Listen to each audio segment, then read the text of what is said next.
NCERT की पाठ्य पुस्तक कक्षा 5 रिमझिम की कहानी पाठ 15 बिशन की दिलेरी। प्रस्तुत है कहानी का वाचन।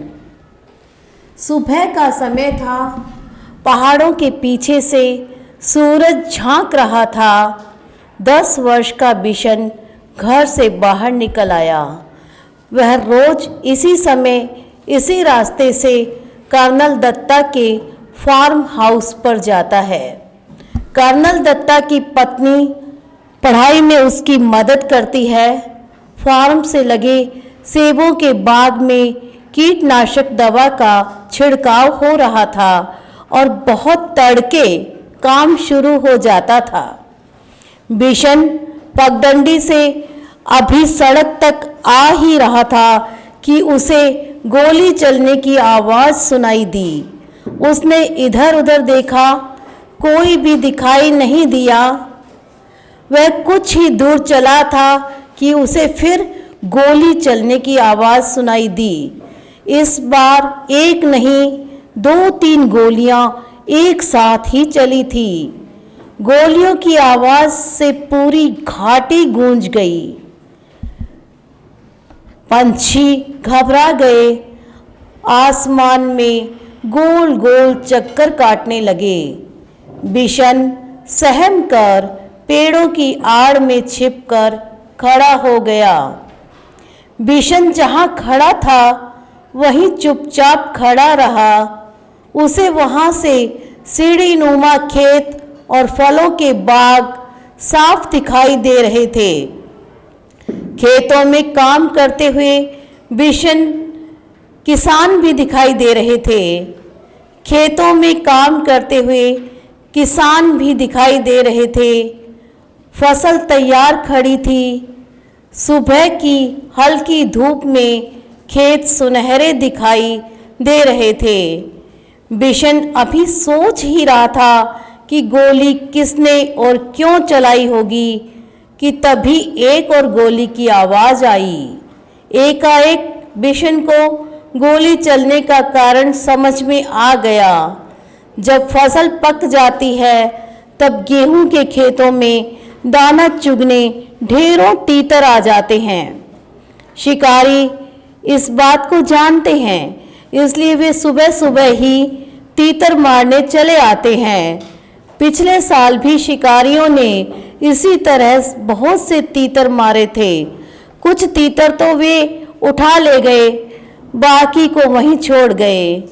खेतों को काटते समय किसानों को बहुत से मरे और जख्मी तीतर मिले। बिशन ने सोचा, कितना दुख पहुंचाने वाला काम करते हैं ये शिकारी। वह समझ गया कि शिकारी ही तीतरों पर गोलियां चला रहे हैं, इसलिए वह पेड़ों के बीच से निकलकर खेतों के किनारे किनारे चलने लगा। वह चलते चलते सोच रहा था कि इन शिकारियों को सबक सिखाया जाना चाहिए, लेकिन उन्हें कैसे सबक सिखाया जाए यह उसकी समझ में नहीं आ रहा था। तभी उसके पांव के पास सरसराहट सी हुई। उसने देखा एक घायल तीतर गेहूं की बालियों के बीच फंसा छटपटा रहा है। बिशन वहीं घुटनों के बल बैठ गया।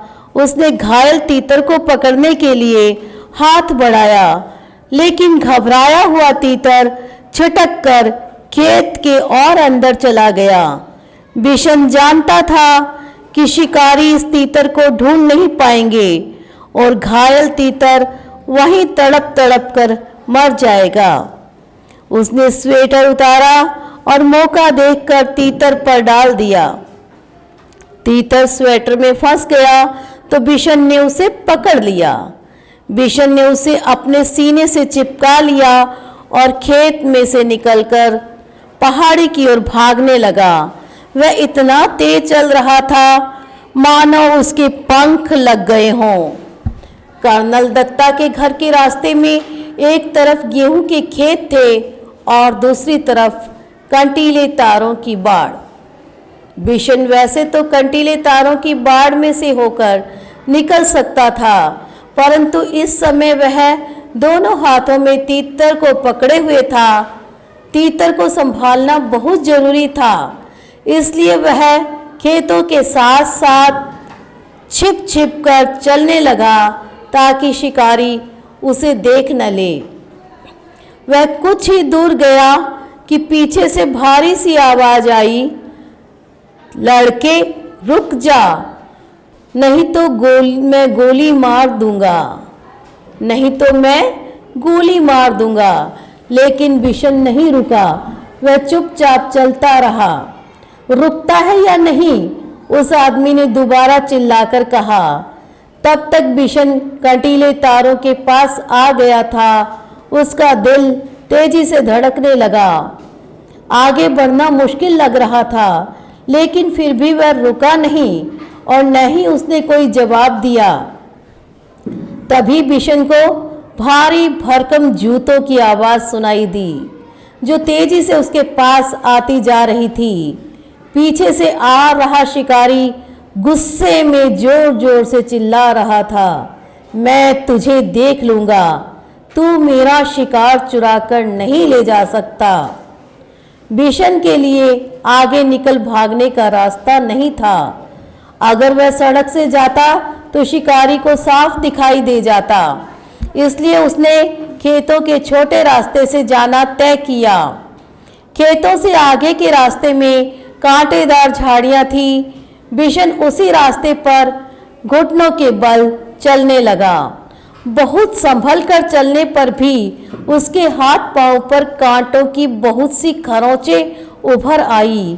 खरोंचों से खून भी निकलने लगा। उसकी कमीज की एक आस्तीन भी फट गई।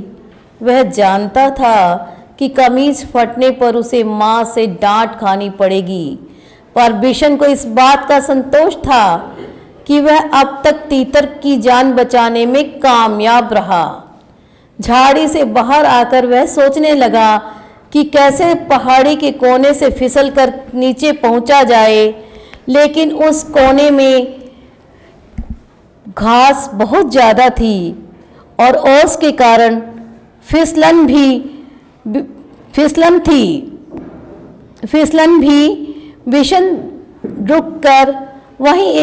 बिशन थक कर वहीं एक किनारे बैठ गया। अभी वह बैठा ही था कि उसे पाँव की आहट सुनाई दी। आहट सुनते ही वह उठकर दौड़ पड़ा। दौड़ते दौड़ते वह आधी पहाड़ी पार कर चुका था। उसके कपड़े पसीने से तरबतर हो गए, फिर भी वह रुका नहीं और किसी तरह कर्नल दत्ता के फार्म हाउस के पिछवाड़े पहुंच ही गया। पिछवाड़े दरवाजा खुला था। उसने ताड़ के पेड़ का सहारा लिया और फार्म हाउस के अंदर पहुंच गया। तीतर को वह बड़ी सावधानी के साथ अपने सीने से लगाए हुए था। फार्म हाउस में खामोशी थी। बस रसोई घर से प्रेशर कुकर की सीटी की आवाज आ रही थी। मुर्गियां अभी अपने दड़बे में थी और गुलाब चंद सामने का बरामदा साफ कर रहा था। अचानक कर्नल साहब का अल्सेशियन कुत्ता जोर जोर से भौंकने लगा। वह किसी अजनबी को देखकर ही इस तरह भौंकता है। बिशन समझ गया कि शिकारी इधर ही आ रहे हैं।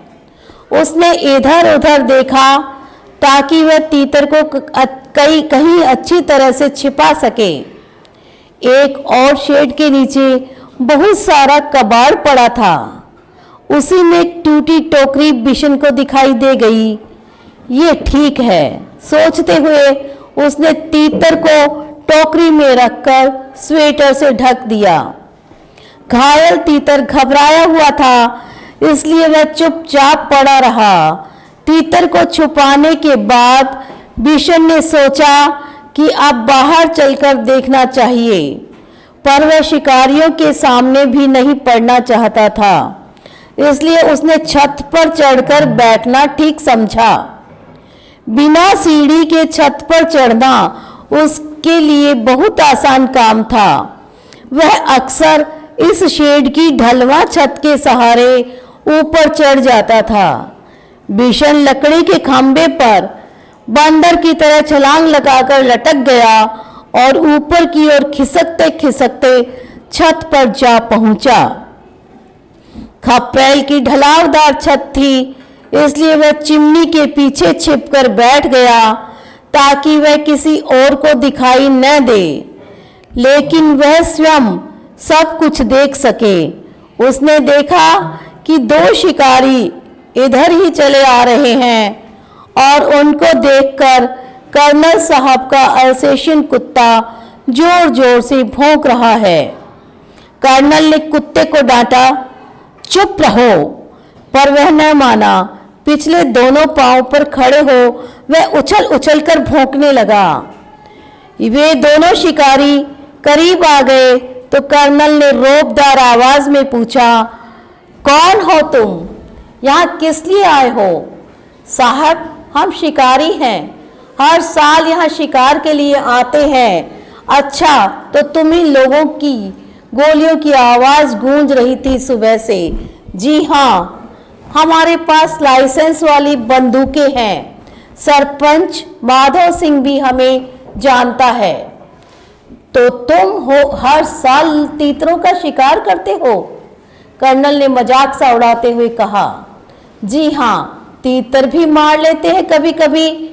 अभी अभी एक लड़का हमारे शिकार तीतर को लेकर आपके यहाँ आ छिपा है, हम उसे ही ढूंढ रहे हैं। अच्छा, तुम जो इतने सारे तीतर मारते हो उनका क्या करते हो? कर्नल साहब ने पूछा। सीधी सी बात है साहब, खाते हैं, दूसरे शिकारी ने जवाब दिया। फिर कुछ रुककर बोला, आप तो उस लड़के को ढूंढवा दीजिए साहब। अब तो उस लड़के को ढूंढवा दीजिए साहब, वह इधर ही कहीं छुप गया है। कर्नल दत्ता ने उनकी बात पर कोई ध्यान नहीं दिया और गुस्से से कहा, कैसे हो तुम लोग? हर साल आकर इतने तीतर मार डालते हो, कुछ को खा लेते हो और बाकी को घायल करके यहाँ तड़प कर मरने के लिए छोड़ जाते हो। जब फसल कटती है तब ढेरों मरे हुए तीतर मिलते हैं। कर्नल दत्ता की बात सुनकर वे दोनों कुछ घबरा गए। उन्हें उम्मीद नहीं थी कि कर्नल इस तरह उन्हें डांट देंगे। कर्नल दत्ता ने उन्हें इतना ही कहकर नहीं छोड़ा, आगे बोले, पक्षियों को मारने और उससे ज्यादा उन्हें घायल कर छोड़ जाने में तो कोई बहादुरी नहीं है। अब तुम दोनों यहाँ से जा सकते हो, यहाँ तुम्हारा कोई तीतर वीतर नहीं है। अब चाहते क्यों नहीं, खड़े क्यों हो? बिशन चिमनी के पीछे से सब देख और सुन रहा था। वे दोनों शिकारी बिना कुछ बोले मुड़े और वापस चल दिए। कर्नल दत्ता ने गुलाब चंद से दवाई छिड़कने वाली मशीन लाने को कहा। तभी बिशन छप्पर से शेड पर होता हुआ नीचे कूद पड़ा। उसने तीतर को उठा लिया और घर में घुसते ही मालकिन को पुकारने लगा, बहू जी सदा जल्दी आइए, यह बहुत जख्मी है, आकर इसे देखिए। बिशन की आवाज सुनकर कर्नल दत्ता भी अंदर जा पहुंचे और बोले, अच्छा, तो तीतर चुराने वाला लड़का तू ही था। क्या करता बाबूजी, इसे बहुत चोट लगी है, अगर मैं ना लाता तो यह मर जाता। अब तू इसका क्या करेगा? इसे पालूंगा बाबूजी, बिशन ने कहा। कर्नल साहब मुस्कुरा दिए। उन्होंने घायल तीतर को देखा, उसका एक पंख टूट गया था, अब शायद ही वह उड़ सके। जाओ, दवाइयों का बक्सा लेकर आओ। बिशन दौड़कर बक्सा ले आया। कर्नल दत्ता ने तीतर के पैरों का जख्म साफ किया, फिर दवाई लगा दी, पंख को फैलाकर टेप लगा दिया ताकि वह ज्यादा हिले डुले नहीं। फिर उन्होंने बिशन से कहा, बिशन, अगर तुम इससे गेंदे के पत्तों का रस दिन में 2-3 बार पिलाओगे तो यह जल्दी ठीक हो जाएगा। तब तक बहूजी एक कटोरी में दलिया ले आई और तीतर को दलिया खिलाते हुए बोली, इसे रोज दलिया भी खिलाना बिशन, तीतर को दलिया बहुत पसंद है। तब तो यह बिशन के पीछे पीछे ही घूमता रहेगा, कर्नल ने हंसते हुए कहा। अच्छा बिशन, तुम जानते हो तीतर कैसे बोलता है? बहूजी ने पूछा। बिशन ने अपने हाथों को मुंह पर रखकर तीतर की आवाज निकाली, quack quack quack. Colonel Datta ठहाका मारकर हंस पड़े। बहूजी भी मुंह पर पल्लू रखकर हंसने लगी।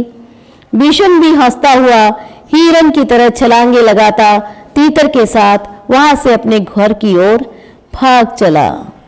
यह कहानी लिखी है प्रतिभा नाथ ने।